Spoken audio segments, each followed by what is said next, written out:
Olá, hoje é terça-feira, 25 de janeiro de 2022. Eu sou Renata Krieger e você ouve agora o boletim de notícias da DW Brasil.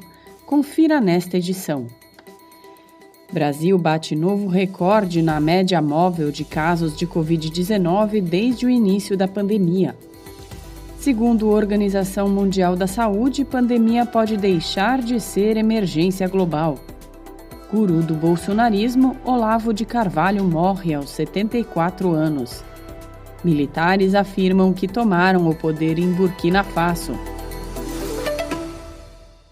O Brasil registrou 83.340 casos conhecidos de Covid-19 nas últimas 24 horas.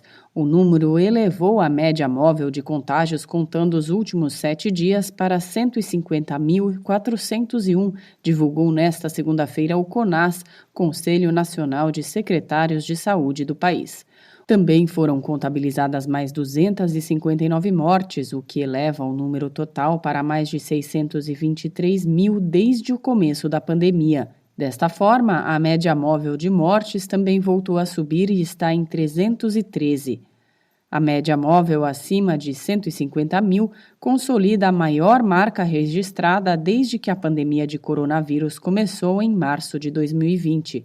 Especialistas afirmam que a variante Ômicron tende a ser responsável por mais de 90% dos novos casos no Brasil.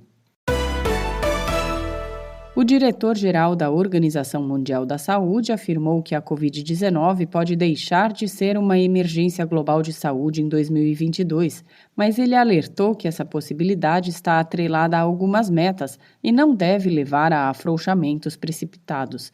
Segundo Tedros Adhanom Ghebreyesus, a situação atual mantém condições propícias para o surgimento de mais variantes e que por isso ainda é perigoso assumir que estamos no fim do jogo da pandemia. Para acabar com a Covid-19 como emergência global, Ghebreyesus afirmou que os países precisam se esforçar mais para garantir acesso igualitário a vacinas e tratamento, rastrear o coronavírus e suas variantes emergentes e manter as restrições em vigor. Metade dos 194 Estados-membros da organização ainda não atingiu a meta anterior de vacinar 40% de suas populações até o final de 2021. E 85% dos residentes na África sequer receberam a primeira dose do imunizante, afirmou o dirigente da OMS. Conhecido como guru do bolsonarismo, o escritor Olavo de Carvalho morreu na segunda-feira aos 74 anos, segundo informações que constam em seus perfis oficiais nas redes sociais. Em nota de falecimento no Twitter, a família de Carvalho comunicou, abre aspas, a notícia de sua morte na noite de 24 de janeiro na região de Richmond, na Virgínia, onde se encontrava hospitalizado, fecha aspas. Ainda segundo a nota, Olavo de Carvalho deixa a esposa, Roxane, 8 filhos e 18 netos. A causa da morte não foi mencionada. O escritor foi diagnosticado com Covid-19 em meados de janeiro, segundo administradores de um grupo no Telegram que reúne seguidores de Carvalho. No dia 15 de janeiro, ele cancelou as aulas do curso virtual de filosofia que ministra. Um dos principais apoiadores do presidente Jair Bolsonaro, Olavo de Carvalho afirmou em dezembro do ano passado que votaria em Bolsonaro por falta de opções. Recentemente, ele se tornou crítico do presidente, dizendo que Bolsonaro fracassou no que chamou de luta anticomunista. Jair Bolsonaro e 2 de seus filhos, o vereador Carlos e o deputado federal Eduardo Bolsonaro, publicaram homenagens a Olavo de Carvalho em suas redes sociais. O presidente Jair Bolsonaro aprovou nesta segunda-feira o orçamento de 2022, mas impôs vários vetos ao texto. Os cortes atingiram, entre outros, recursos que haviam sido aprovados para áreas de pesquisas científicas e para políticas direcionadas a quilombolas e indígenas. No total, os cortes somaram 3,18 bilhões de reais. Os vetos incluíram também recursos destinados a pesquisas em universidades, consolidação de assentamentos rurais, reforma agrária e regularização fundiária e políticas de igualdade e combate à violência contra a mulher.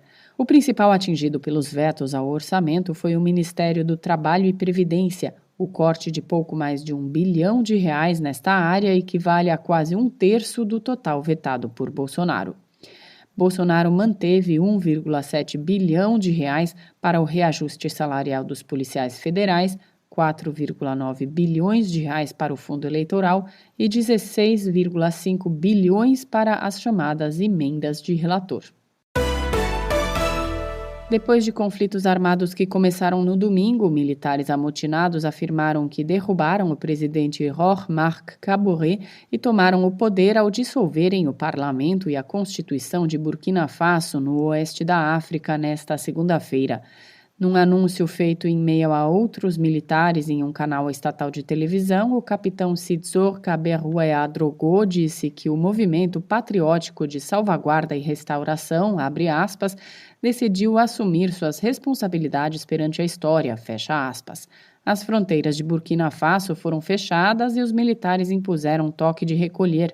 Com o golpe, os soldados puseram fim à presidência de Kabore, que foi eleito pela primeira vez em 2015 e reeleito em 2020, com a promessa de lutar contra terroristas que atuam no país. Ele teria sido deposto e preso pelos rebeldes, mas não se sabe ao certo o que aconteceu com o presidente derrubado. Mais informações você confere logo mais na segunda edição do Boletim de Notícias da DW Brasil.